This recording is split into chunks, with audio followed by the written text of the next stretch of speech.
Before we get started, dear Americano listeners, I would like to bring your attention to the next Americano Live event. The last one was a huge success, and we anticipate this one will be as big, if not bigger, to get all Trumpy about it. It's Americano Live's Trump's First 100 Days.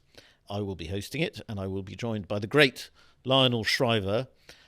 We will be talking about all things Trump. There's a hell of a lot to cover, but we'll do our best to cover the lot. Do join us. It's at the Emmanuel Centre on Wednesday, the 30th of April, and the discussion, according to the blurb here, the discussion starts at 7:30 p.m. Book your tickets at spectator.co.uk/Shriver, which is spelled Shriver, as I'm sure you already knew.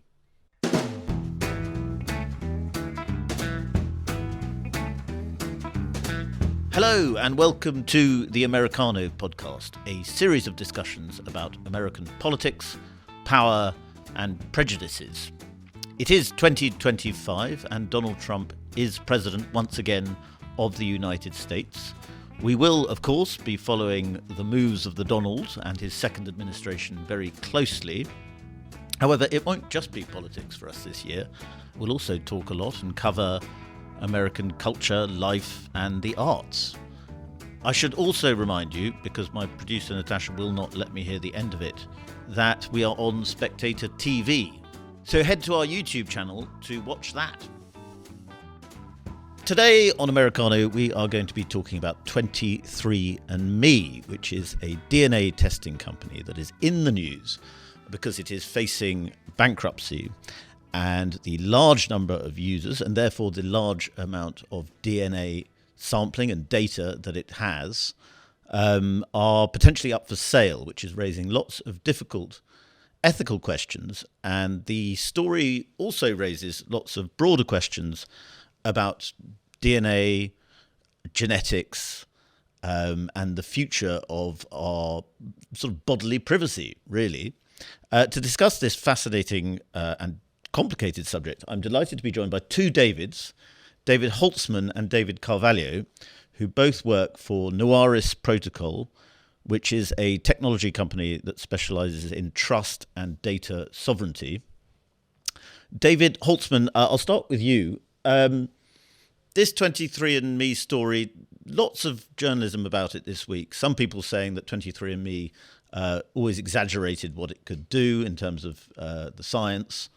But others are really just investigating the privacy angle, because it seems as though a lot of people who've used the company to sort of find out their lineage, who they might be related to and so on, have been scrambling to delete their data because they're worried that it will be sold to a foreign government. How scared should people who've used the company be?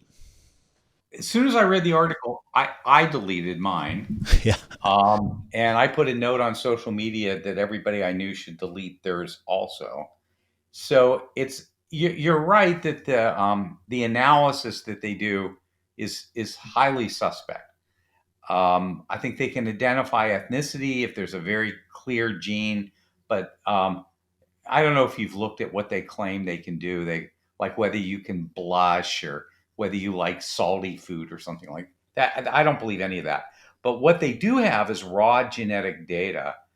And that raw data, even if they weren't smart enough to do anything with it, somebody else might be.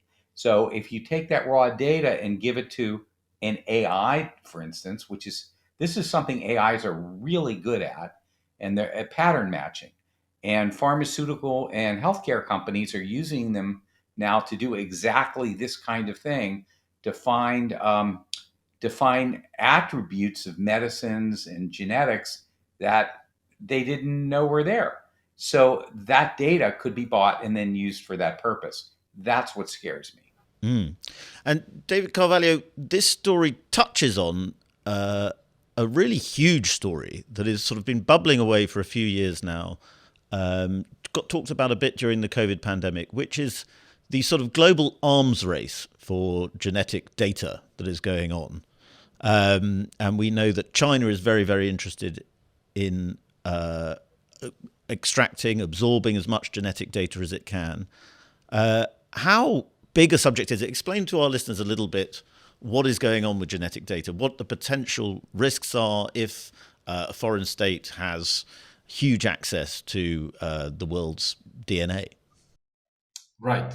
Um, that's a very interesting and important point that you mentioned, which is obviously of geostrategic significance.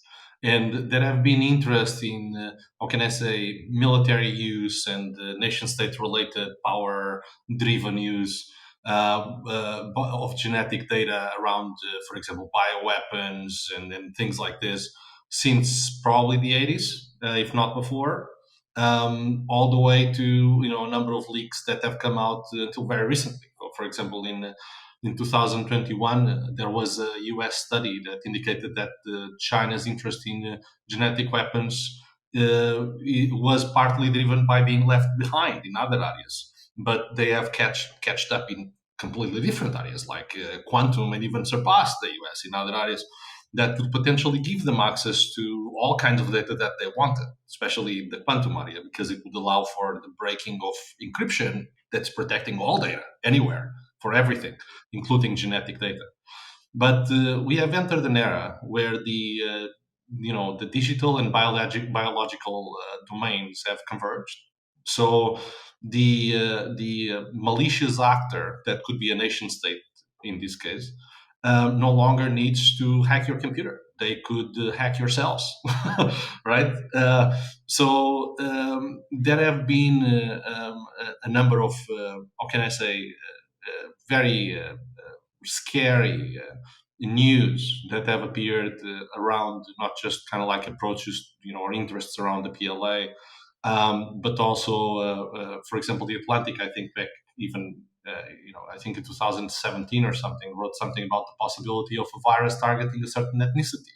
Right, so there is definitely a lot of opportunity for that convergence between the capabilities that are digital and now driven by AI, together with the data that was massive and almost misunderstood by humans, that now can converge to create specific vulnerabilities and risks.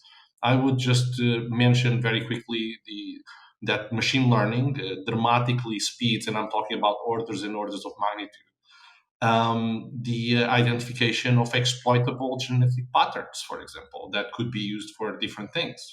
Could be used to create, for example, a super soldier, or could be used to create a bioweapon. So this is probably very hard to police, and it's going to continue to be very hard to police. But the risks that leverage or the opportunities that leverage the exploitation of risks around this are going to increase massively with risks towards data protection. Because even if a country or an entity does their best to protect data right now, quantum computers in a very short order will be able to break those access keys and have access to that data. And there is no better, or can I say, there's no more powerful data than genetic data, right? So, yeah. Well, uh, David Holtzman, I mean, how far off into the future are we talking here when we're talking about super soldiers and bioweapons? Because there was a lot of conspiracy theorizing around COVID. Some of it turned out to be true. But there was some talk that COVID was itself a kind of bioweapon, and at the Wuhan Institute of Virology were looking into viruses that would target people along genetic lines, and therefore you could target a specific race or so on. How scared should people be? How advanced is this technology now, or is this something we're just talking about that has the potential to happen? Well, I'm. This isn't my field, so I'm just going to speculate based Okay. on what I know. And I know people that work in this area. I think we should be really scared because, I mean, it's intuitive that we have medicines that are genetically tailored now, and medical procedures that are genetically tailored. It's not a big stretch to think that a genetically tailored beneficial medicine or treatment could be twisted and be destructive or damaging. Almost all medicine, in a small amount or the correct amount, is beneficial, and an incorrect amount can be deadly. I Mm. mean, you can die from drinking too much water.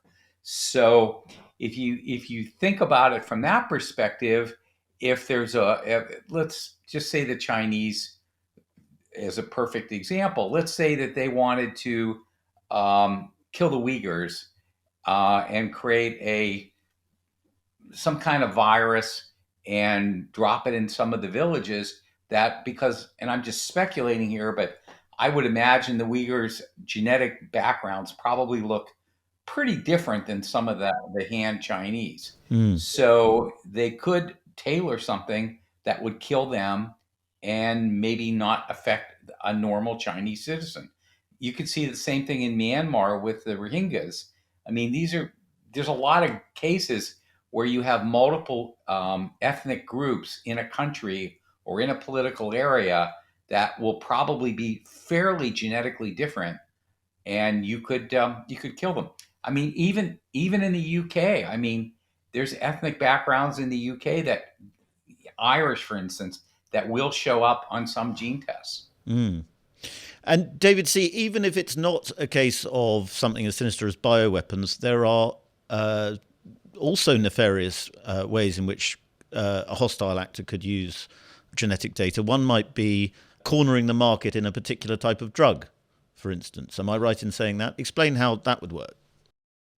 Yeah, that's a very interesting point. Obviously, that is more driven from a perspective of understanding, for example, how genes interact with certain drugs.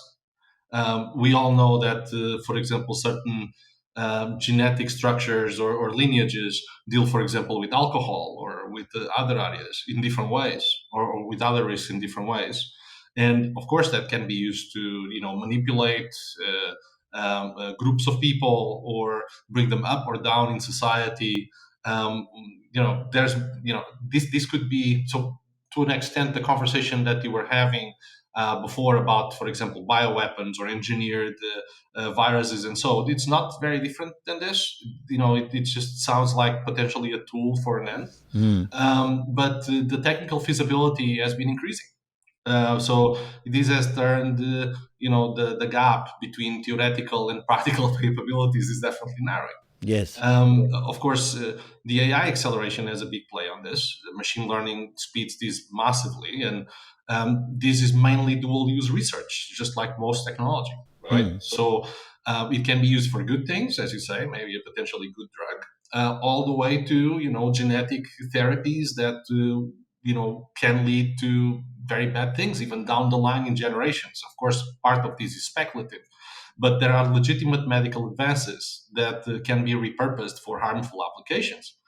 There is specific vulnerabilities in certain genetic markers, as David mentioned before, that could be targeted, potentially affecting specific populations, even as kind of like an internal coup or strategic kind of like even eugenics approach, let's say.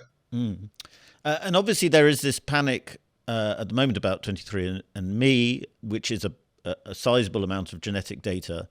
But there are other ways in which genetic data has been obtained from people. David H., if I may use a letter rather than your surname, tell me how a country like China might already have somebody who's listening's DNA Sure. data. Well, I'll just speak for the U.S. because I'm not sure what's going on in Europe and the U.K.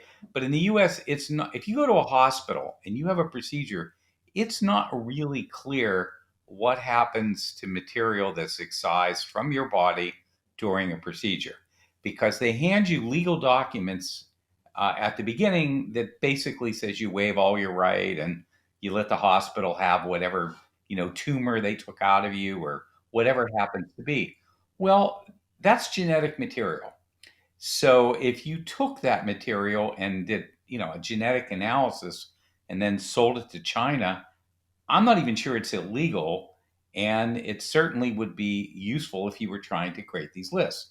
So there's a case and not a case, but a thing that's been going on in America for 35, 40 years. It was a woman named Henrietta Lacks. I don't know if you've read about this, but they got some of her genetic material because she was resistant to certain diseases, and her cells are still being used as a definitive testing material in labs all across the world.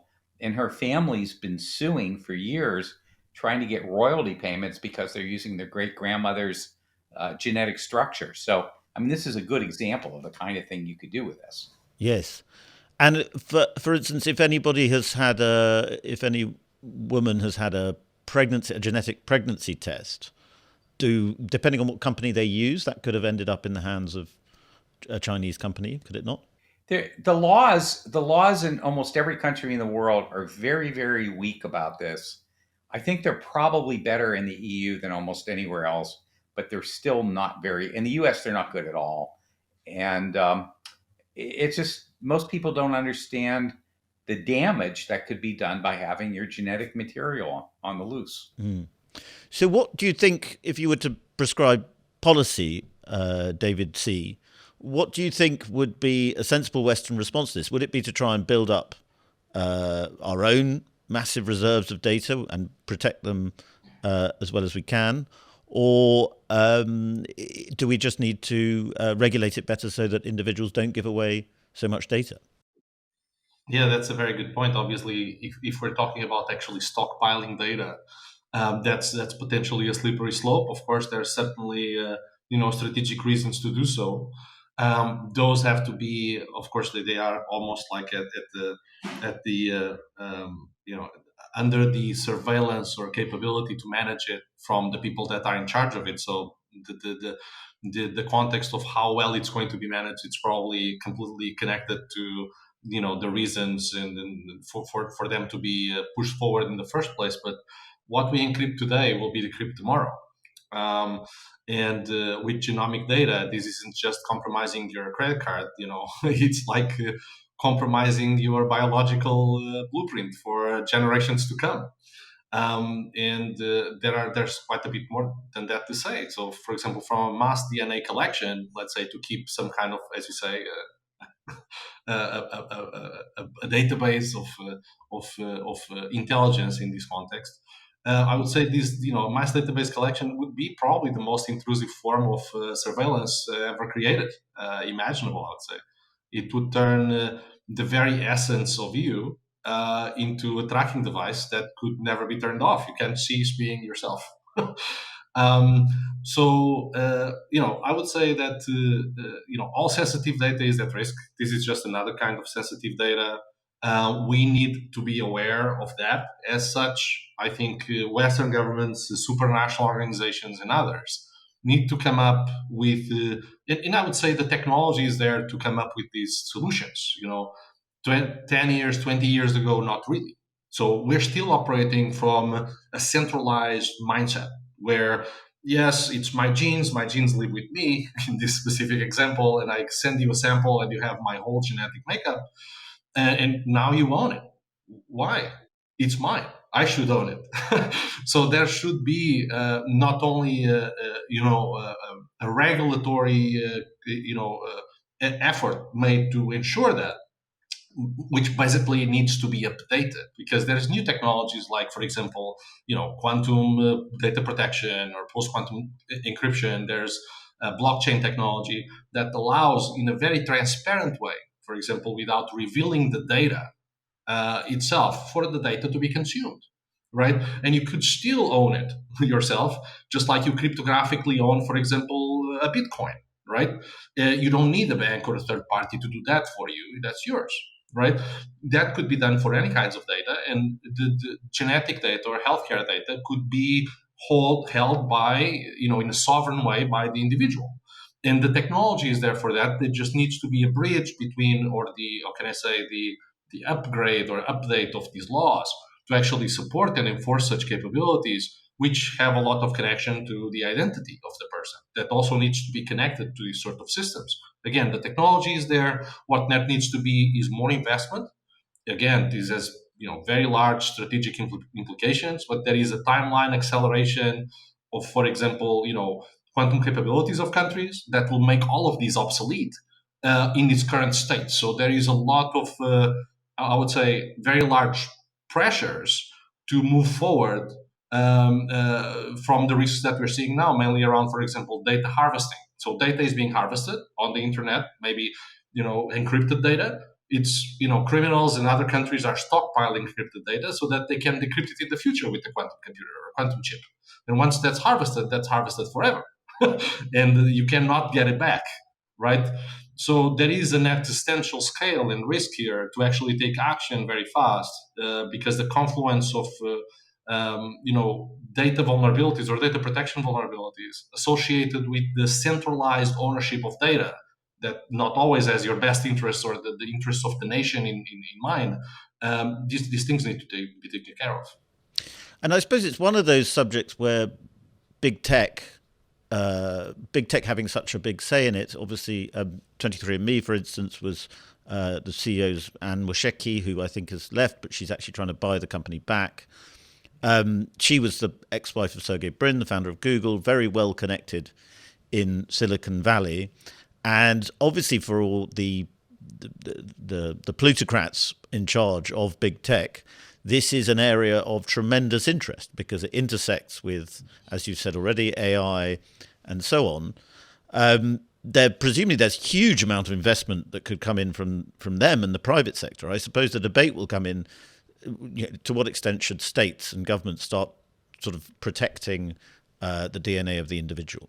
Yeah, I mean, bear in mind, we've just kind of hinted around this, but I mean, there are significant military applications here. And throughout history, technology that has significant military implications never really gets stopped. They just keep getting researched. And I mean, that at the end of World War II, everybody just moved into continuing to develop the A bomb, the H bomb. I mean, and there's been biologic warfare research going on in every Western country in the world. This is going to be part of it because the one of the dreams of a military leader is to be able to precisely target munitions.